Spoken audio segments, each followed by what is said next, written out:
Hey guys, and welcome to the start of today's episode. Today we'll be raiding a sea temple. Hence I have my loyalty trident instead of our trusty bow. Now I've also brought our awesome sword with us, but I decided to leave the netherite pickaxe home in case something goes wrong, and we have this good diamond one instead. As these wings will be pretty useless underwater, I also have a chest plate for when things get hairy. And we have milk in our light blue shulker box, and potions of water breathing in the green one. We also have the purple and pink shulker boxes filled with health booster potions, and some fireworks to get us where we're going. So, let's get this episode started.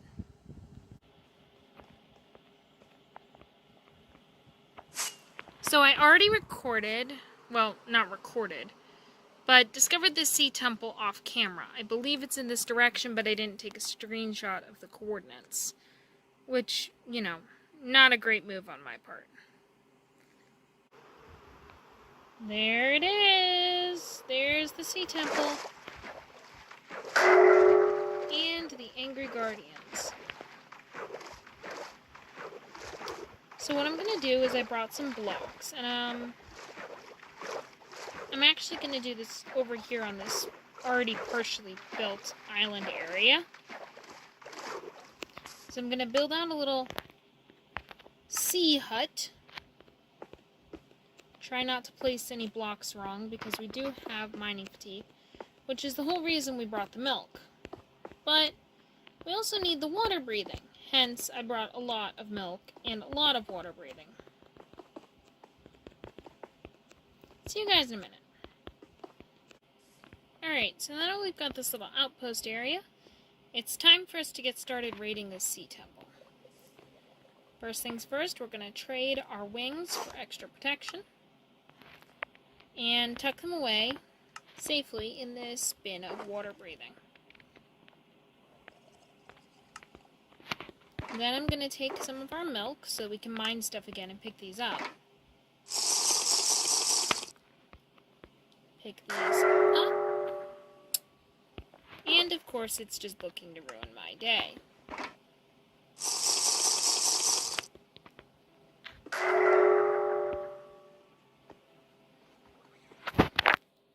We've used up 2 of our buckets of milk so far, and I'm going to try to mine as few things as I can while we're actually in the sea temple.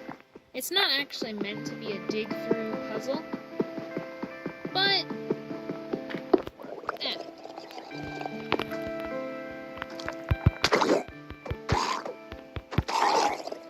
Tridents aren't necessarily meant to be used as regular melee weapons either, mostly distance weapons.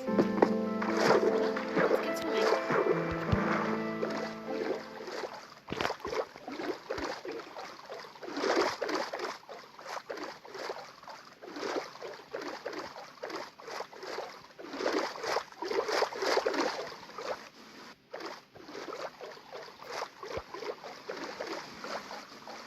These sea temples are so much more believable now that things can grow in them. Ah, here's our first Elder Guardian, guys. Hopefully, I can take him out from a distance with a trident without being hit by his beam.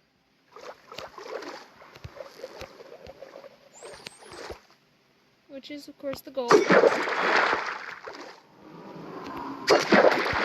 Yes! We have Sponge! Now, while that might not seem all that exciting, we may yet get to turn this sea temple into some kind of ocean base, which could be really cool.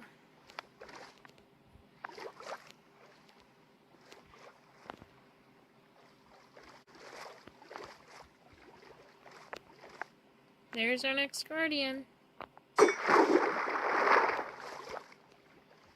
Too much open space for my taste. But we can get him.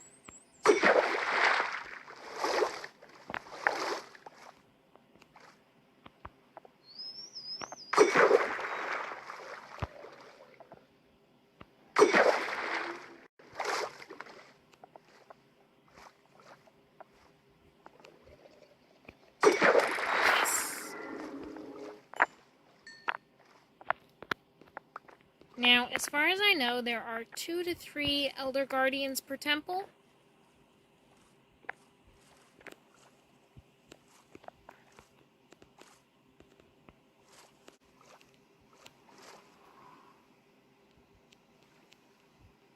Oh, look at this, guys. We found the elusive sponge room.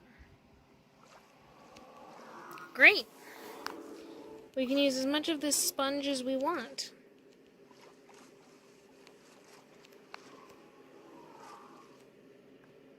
But that's not what I'm looking for. There you are.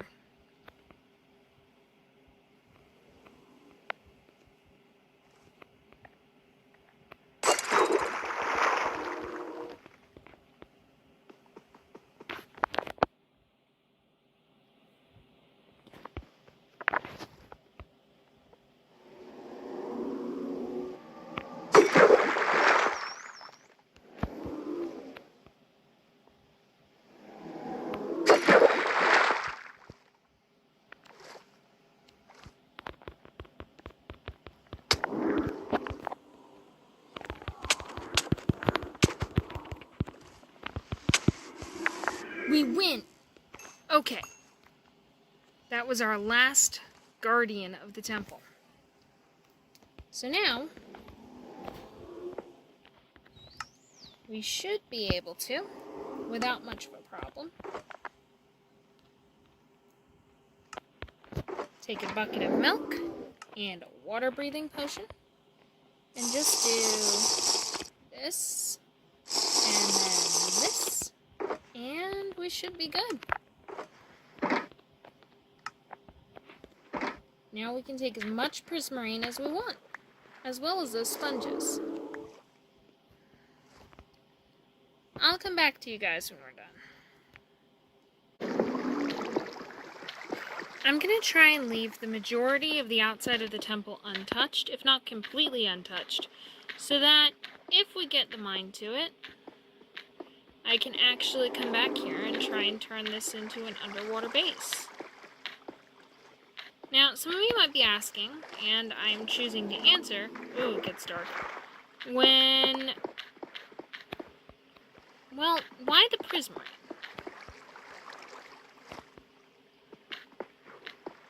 And the answer is for the conduit. Other than I think it's just a pretty block.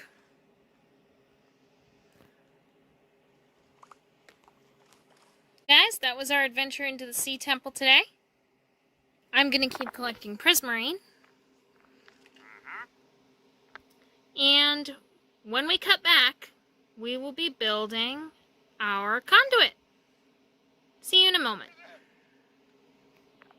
Coming into view ahead, ladies and gentlemen, we have home sweet home.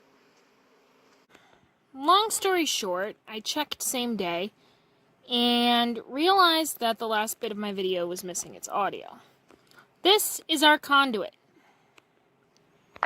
Just finished building it a little while ago.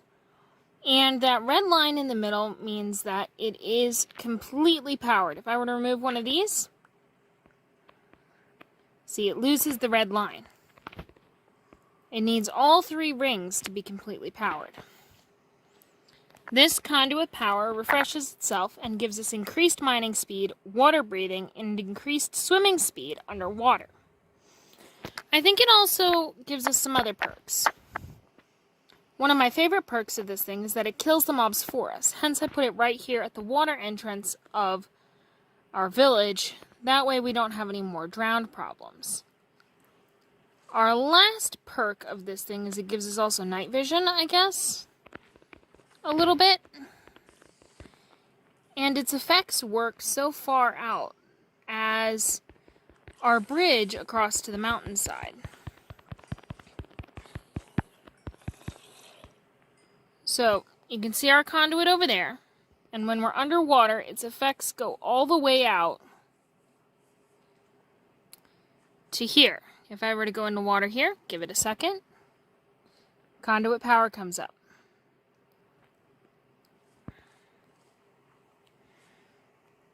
It's a very useful thing to have.